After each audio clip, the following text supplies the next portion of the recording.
اور یہ لوگ آپ سے ذوالقرنین کا حال پوچھتے ہیں۔ آپ فرما دیجئے کہ میں اس کا ذکر ابھی تمہارے سامنے بیان کرتا ہوں۔ اور ہم نے ان کو روئے زمین پر حکومت دی تھی، اور ہم نے ان کو ہر قسم کا سامان دیا تھا۔ چنانچہ وہ ایک راہ پر ہو لیے، یہاں تک کہ جب غروب آفتاب کے موقع پر پہنچے تو آفتاب ان کو ایک سیاہ رنگ کے پانی میں ڈوبتا ہوا دکھلائی دیا، اور اس موقع پر انہوں نے ایک قوم دیکھی۔ ہم نے یہ کہا کہ اے ذوالقرنین، خواہ سزا دو اور خواہ ان کے بارے میں نرمی کا معاملہ اختیار کرو۔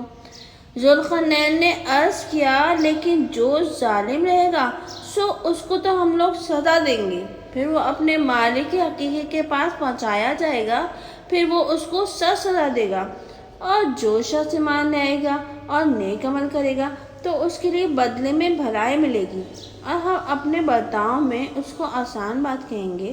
پھر ایک راہ پر ہو لیے، یہاں تک کہ جب طلوع آفتاب کے موقع پر پہنچے تو آفتاب کو ایسی قوم پر طلوع ہوتے دیکھا جن کے لیے ہم نے آفتاب کی ادھر کوئی آڑ نہیں رکھی۔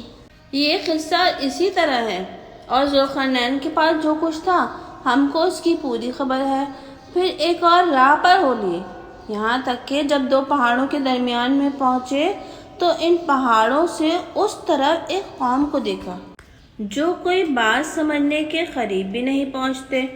انہوں نے عرض کیا کہ اے ذوالقرنین، قوم یاجوج و ماجوج اس سرزمین میں بڑا فساد مچاتے ہیں، سو کیا ہم لوگ آپ کے لیے کچھ چندہ جمع کریں، اس شرط پہ کہ آپ ہمارے اور ان کے درمیان میں کوئی روک بنا دیں۔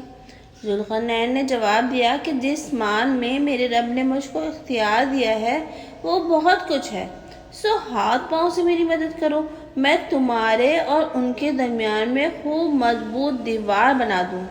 تم لوگ میرے پاس لوہے کی چادریں لاؤ۔ یہاں تک کہ جب ان کے دونوں سروں کے بیچ کو برابر کر دیا تو حکم دیا کہ دھوکو۔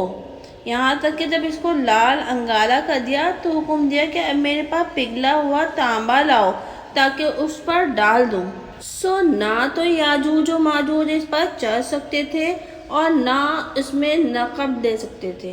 ذوالقرنین نے کہا کہ یہ میرے رب کی ایک رحمت ہے، پھر جس وقت میرے رب کا وعدہ آئے گا تو اس کو ڈھا کے برابر کر دے گا، اور میرے رب کا ہر وعدہ برحق ہے۔ اور ہم اس روز ان کی یہ حالت کریں گے کہ ایک میں ایک گڑمڑ ہو جائیں گے اور سور پھونکا جائے گا، پھر ہم سب کو ایک ایک کر کے جمع کر لیں گے، اور دوزخ کو اس روز کافروں کے سامنے پیش کر دیں گے جن کی آنکھوں پر ہمارے یاد سے پردہ پڑا ہوا تھا اور وہ سن بھی نہ سکتے تھے۔